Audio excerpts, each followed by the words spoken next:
Bienvenido a las noticias más importantes de Estados Unidos. Tienes 15 personas y las 15 en un par de días van a ser cerca de cero. Hemos contenido esto y la economía está aguantando bien. Lo que está sucediendo dista de ser tan grave como la influenza común.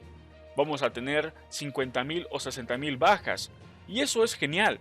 Bueno, puede que tengamos más de 100.000 bajas, pero estamos haciendo un gran trabajo y debemos reabrir la economía.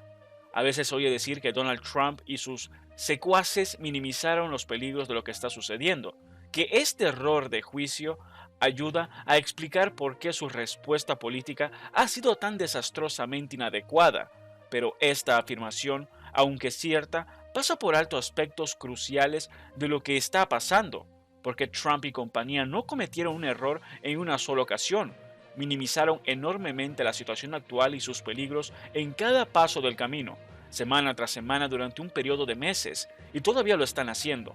Ahora bien, todo el mundo hace malas predicciones, Dios sabe que yo lo he hecho, pero cuando uno sigue equivocándose, y especialmente cuando se sigue equivocando en la misma dirección, se supone que se debe hacer una autocrítica y aprender de sus errores. ¿Por qué me equivoqué? Cedí a un razonamiento motivado, creyendo en lo que quería que fuera cierto en lugar de seguir la lógica y la evidencia. Sin embargo, a fin de hacer esa autocrítica para empezar, hay que estar dispuesto a admitir que uno estaba en el error. Todos sabemos que Trump mismo es incapaz de admitir tal cosa. En un momento de crisis, Estados Unidos está siendo gobernado por un hombre llorón e infantil, cuyo ego es demasiado frágil para permitirle admitir haber cometido algún tipo de error. Además, se ha rodeado de gente que comparte su falta de carácter. Pero, ¿de dónde vienen estas personas? Lo que me ha sorprendido, mientras los detalles del debacle que está sucediendo de Trump continúan emergiendo, es que no estaba recibiendo malos consejos de figuras oscuras y marginales, cuya única pretensión de fama era su exitosa adulación. Al contrario, la gente que le decía lo que querían oír eran en general pilares de la clase dirigente conservadora con largas carreras previas a Trump.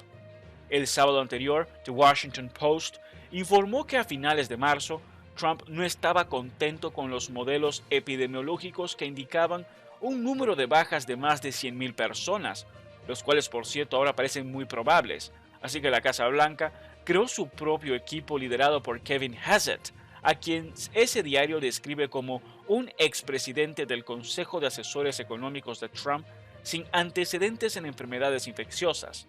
Y ese equipo produjo un análisis que los asesores de Trump interpretaron que implicaba una menor tasa de letalidad.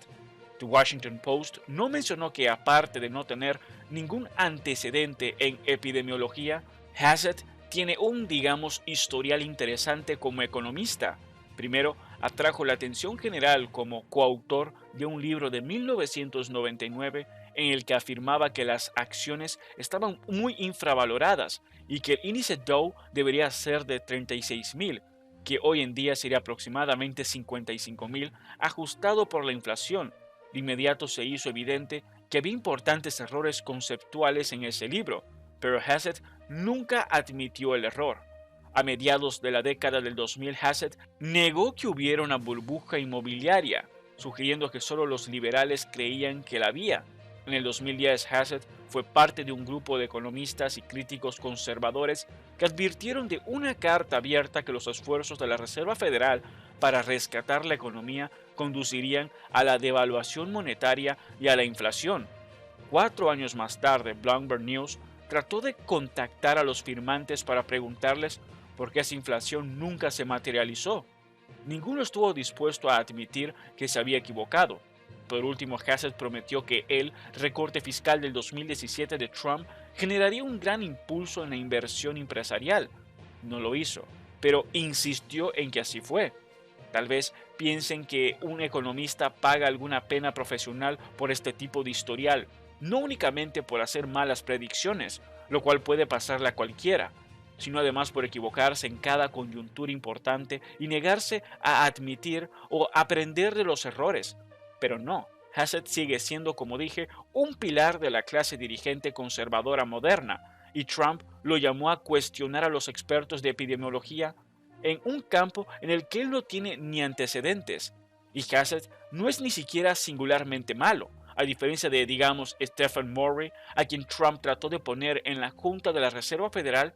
Hassett tiene un historial de solo equivocarse en los números y hechos básicos, hasta donde yo sé.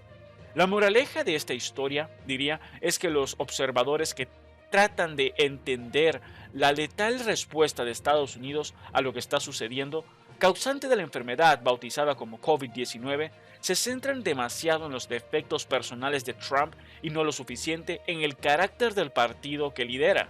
Si la inseguridad del mandatario lo lleva a rechazar la pericia, a escuchar solo a la gente que le dice lo que lo hace sentir bien y se niega a reconocer el error, pero el desdén hacia los expertos, la preferencia de leales incompetentes y la falta de aprendizaje de la experiencia son procedimientos operativos estándar para todo el Partido Republicano moderno. El narcisismo y el solipsismo de Trump son especialmente flagrantes, incluso extravagantes, pero no es un caso aparte, sino más bien la culminación de la tendencia a largo plazo de la derecha de Estados Unidos hacia la degradación intelectual, y esa degradación, más que el carácter del tuitero en jefe, es lo que está conduciendo a una gran cantidad de bajas innecesarias.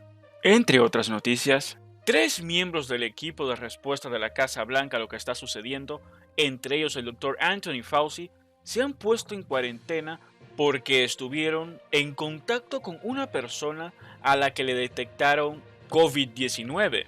Otro crudo recordatorio de que ni siquiera uno de los inmuebles más seguros de la nación es invulnerable a los contagios.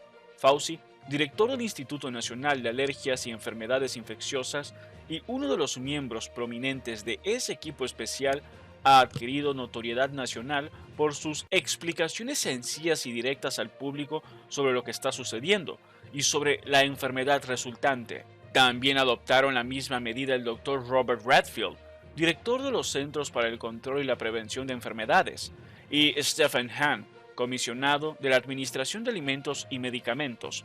El instituto que dirige Fauci dijo que el funcionario dio negativo al contagio y continuará siendo examinado con regularidad. Señaló que la situación de Fauci es considerada de relativamente bajo riesgo debido a su grado de exposición y que él adoptará las medidas apropiadas de precaución para reducir el riesgo de contactos personales mientras cumple con sus obligaciones. Aunque Fauci permanecerá en casa y trabajará a distancia, se presentará a la Casa Blanca si se lo solicitan y se adoptarán las medidas necesarias, según el instituto. Redfield estará trabajando a distancia las próximas 2 semanas, después de determinar que tuvo una exposición de bajo riesgo con una persona en la Casa Blanca, dijeron los Centros de Control de Enfermedades en un comunicado emitido el sábado en la noche.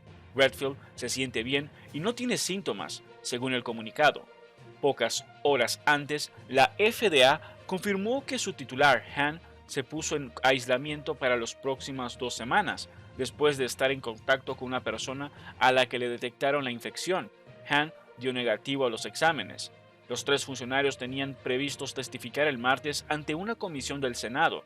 El senador republicano Lamar Alexander, presidente de la comisión, permitirá a Redfield y Hahn testificar por videoconferencia, una excepción a las políticas de la administración para presentar testimonios. La declaración fue emitida antes de que fuera anunciada el aislamiento de Fauci. El secretario de prensa del vicepresidente Mike Pence dio positivo el viernes y se convirtió en la segunda persona que trabaja en el complejo de la Casa Blanca cuyo contagio se conoció esta semana. Funcionarios de la Casa Blanca confirmaron el jueves que el día anterior la detectaron la infección a uno de los asistentes de Trump, un elemento de las Fuerzas Armadas.